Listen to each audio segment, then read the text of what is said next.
You've probably heard the song The Sound of Silence by Simon and Garfunkel.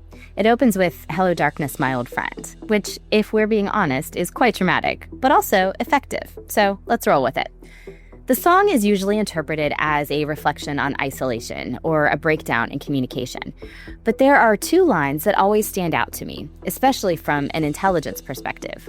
People talking without speaking, people hearing without listening. And in today's exceptionally polarized environment, I think those lines point to something important.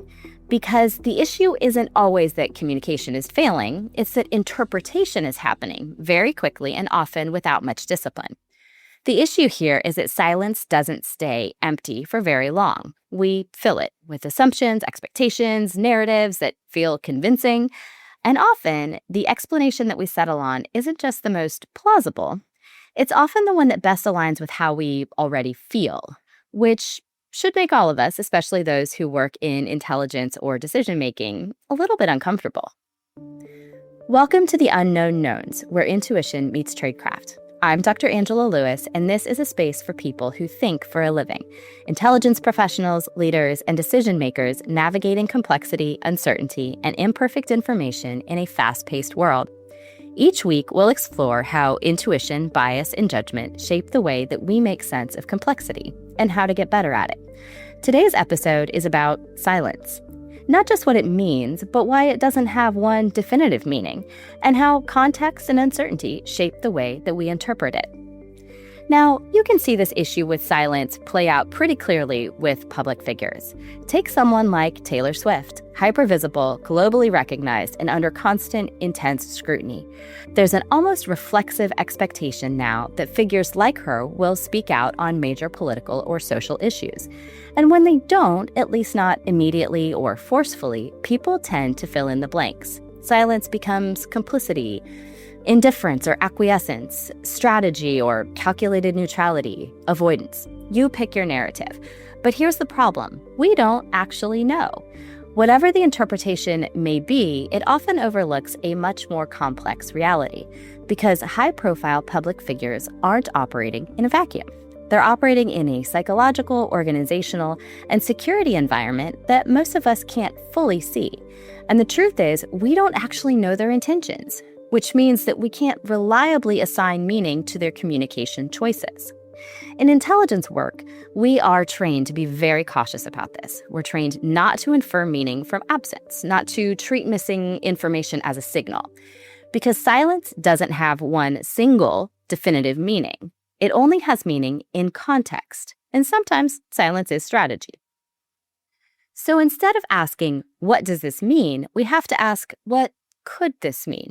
Or what are the possible explanations? It's a small shift, but it requires us to consider a broader set of possibilities. And perhaps most importantly, it forces us to think about silence as an ambiguous signal, not a determinative data point. And that shift in thinking creates the space between observation and interpretation, which is where judgment happens. Often, when we see that silence from high-profile figures, we default to a question that says, if you have influence, why would you not use it? But that question rests on a hidden assumption that speaking out is the default. It assumes that speaking is the most responsible or lower-risk choice, and that's not always true. In communication theory, we know that audiences don't just observe public figures, they form relationships with them. Researchers like Donald Horton and Richard Wall first described this as parasocial interaction. It's one-sided relationships that feel personal, even intimate, despite being mediated. More recent work by Rivka Tukaczynski and others show how those relationships deepen over time into parasocial bonds where identity, values, and expectations become intertwined. So when a public figure takes a position that conflicts with maybe a fan's worldview, it doesn't just register as disagreement, it can feel like betrayal. And when you layer that onto what political scientists like Shanto Iyengar describe as effective polarization, where disagreement is no longer about issues but about identity, you get a much more volatile dynamic. So what does that mean in practice? Well, It means that you're not just dealing with opinions or reactions, but also identity, threat, emotional investment, and even a perceived violation of a relationship, even if it's not one that the public figure has ever actually consented to. And in high-density, emotionally charged environments like concerts, public appearances, or large gatherings, that kind of reaction doesn't stay abstract. It can translate into fixation, escalation, and, in some cases, aggression.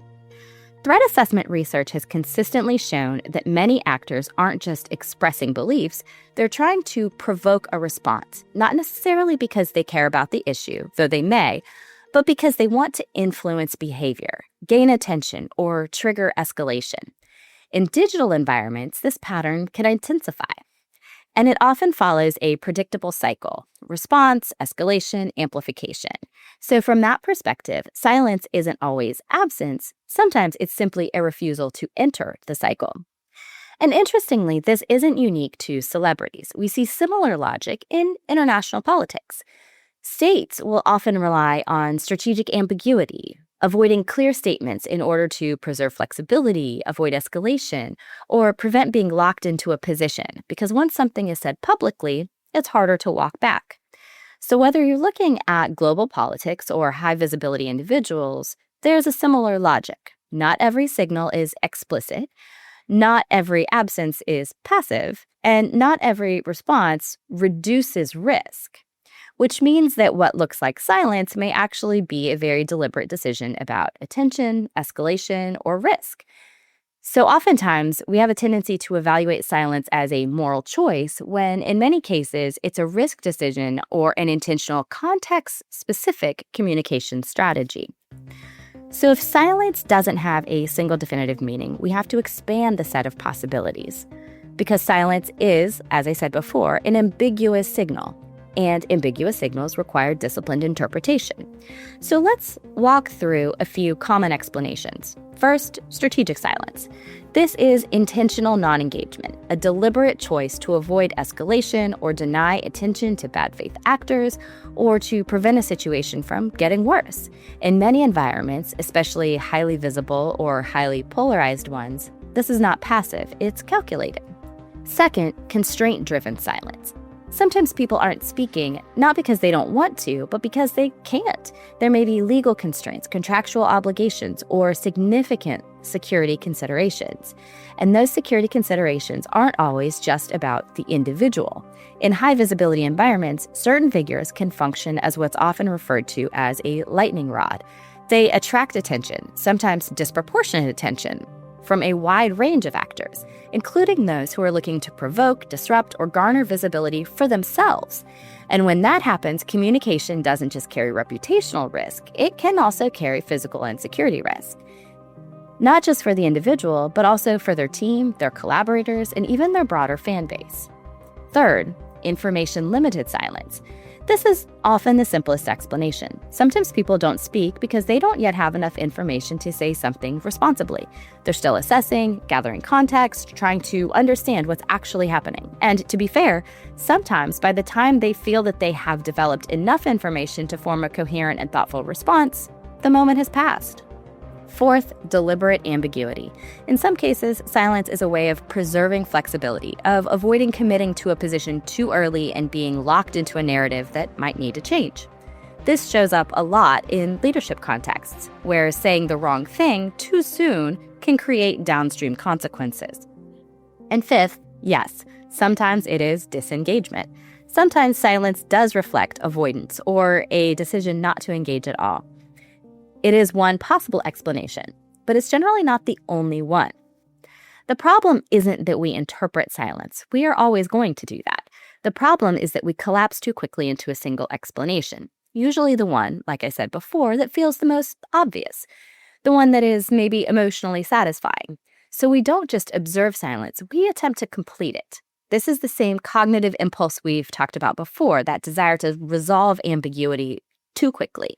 Silence just happens to make that impulse a little bit more visible. So the key here is to recognize that in reality, silence alone is rarely determinative. There are multiple plausible explanations, and without context, we don't actually know which one we're looking at. So the goal isn't to stop interpreting, but to interpret silence as a contextualized data point, to recognize that silence and the decision to leverage it strategically exists within a system of incentives and constraints, and systems shape meaning. So when I say context matters, what I really mean is context doesn't just inform meaning, it also constrains it. So let's talk about a few things that shape that context. The threat environment. Visibility can increase reach, but it can also increase risk. Platform dynamics. Engagement amplifies everything. In today's environment, engagement is currency, and conflict, especially emotionally charged conflict, is one of the fastest ways to generate it, which means that any response, even a measured or corrective one, can amplify the very narrative it's trying to address. It increases visibility, expands reach, and often invites further escalation. So in that context, silence can function as a way of denying that amplification. Audience composition. Different groups interpret things differently. Not all audiences are the same. Some are relatively aligned. Others are highly diverse, politically, culturally, and ideologically. And when you're communicating to a large heterogeneous audience, activating one identity can fracture another. So a decision to speak or not speak can have very different effects depending on who is listening. So in some cases, silence is a way of preserving cohesion in a very diverse environment. And finally, constraints and incentives. Every communication decision sits within a broader set of incentives: brand considerations, relationships, contracts, legal constraints, internal dynamics.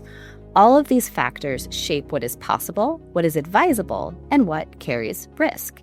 So when we look at silence, we're not just looking at a single behavior. We're looking at a decision that is embedded within a broader system of incentives, constraints, audiences, and potential consequences. And if you change any one of those elements, the meaning and implications can shift completely. All communication, including silence, is contextual. In fact, Taylor herself highlighted the importance of context when she said, "You say it in the street, that's a knockout. But you say it in a tweet, that's a cop-out." So let's zoom out for a moment. We tend to think of silence as the absence of action, but often it's not. Silence can be a form of action. It's just operating from a different logic. Because in systems driven by attention, engagement isn't neutral. It has consequences. It can escalate situations, it can amplify narratives, and sometimes it can create risks that weren't there before. Let me unpack that with an example. Imagine a senior executive at a global company publicly takes a strong stance on a contentious social or political issue. For the executive, that decision may be values-driven and feel morally clear, but it doesn't exist in isolation because that executive isn't the only person affected by that visibility. Their organization becomes associated with that position, and by extension, so do their employees. Now, imagine an employee from that company is traveling internationally to a country where those same issues are viewed very differently, legally, culturally, or politically. That employee may or may not share the executive's views, or they may not have engaged on the issue at all. But that distinction may not matter because from the outside, they are still seen as part of that organization, and that can introduce new dynamics, increased scrutiny at the border, greater attention to digital footprint or social media, heightened monitoring of their activities while in country. Not necessarily because of anything they did, but because of the stance their organization is now associated with. So the initial decision to speak publicly wasn't just a communication choice. It was a risk decision with second-order effects. Now, let me be clear. I'm not saying that the executive was wrong to speak. I'm simply saying that the decision to speak on an issue operates across multiple dimensions, including ones that may not be immediately visible. This is why silence can sometimes function as a restraint rather than disengagement. It can and should be a deliberate choice about how much attention to generate and where that attention might go. So this is why interpretation requires contextual discipline. Once we've understood this system of constraints and incentives, we can move from asking, what could this silence mean, to, given this context, what explanations are most plausible? Now, to be clear, silence doesn't always mean strategy, but it's not simple or binary. The key element here, again, is context. I've highlighted examples from executive protection and threat management spaces, but if we're operating in other contexts, like international relations, silence might indicate uncertainty or internal disagreement or deliberate attempts to avoid escalation, or it may mean that communication is happening through back channels. The point isn't what silence means. The point is that silence should always be interpreted through context. If we don't account for that context, we're very likely to get it wrong. So if we go back to where we started, people talking without speaking, people hearing without listening, maybe part of what that captures isn't just a failure of communication, but a failure of interpretation. Because contrary to the idea that silence speaks for itself, in reality, we speak for it. We assign meaning to it. And if we're not careful, we're not just interpreting what we see, but projecting onto it. In our pilot episode, I mentioned the Johari window, named for the psychologists who designed the tool, Joseph Luft and Harrington Ingham. To recap, the Johari window is a 2x2 matrix that helps us to see that there are things that we know about ourselves that others can also see, things that others can see about us that we can't, things that we can see about ourselves that we hide from others, and things influencing us that we haven't yet surfaced, either to ourselves or that are visible to those around us. I mentioned that our biases tend to live in those last quadrants, operating and influencing us before we are even aware of them, sometimes visible to others and sometimes not, but certainly not visible to us until we surface and examine them. The Johari window helps us think about what we know and what we don't, and the idea of unknown knowns sits just adjacent to that. It's not about what's hidden from us entirely, but what's shaping our thinking before we've fully recognized it. And this is where something called epistemic humility becomes really important. At a practical level, epistemic humility is the discipline of recognizing the limits of what you know while staying open to updating your understanding as new information comes in. In short, it's being honest about how certain you really are and leaving space to be wrong. It's knowing the difference between what you know, what you think you know, and what you're inferring, and resisting the urge to conflate them, even when something feels obvious. This isn't just philosophical. Research on judgment and decision-making has shown this pretty clearly. Psychologist Philip Tetlock, who spent decades studying forecasting and expert accuracy, found that the most reliable thinkers aren't always the most confident. They're the most calibrated. They tend to hold multiple plausible explanations in mind a little longer and then use context, new information, and evidence to assess which ones actually hold up. Not all at once, but progressively. Silence is ambiguous, and as we've discussed, ambiguity is not a flaw in the system, it's a feature of complex environments, and how we handle that ambiguity ultimately determines the quality of our judgment. Thanks for listening to The Unknown Knowns. If this episode made you think, or rethink, share it with a colleague or friend who's ready to level up their tradecraft. Subscribe for more short, sharp conversations about the art and science of professional judgment. Until next time, stay curious, stay grounded, and keep turning intelligence into impact.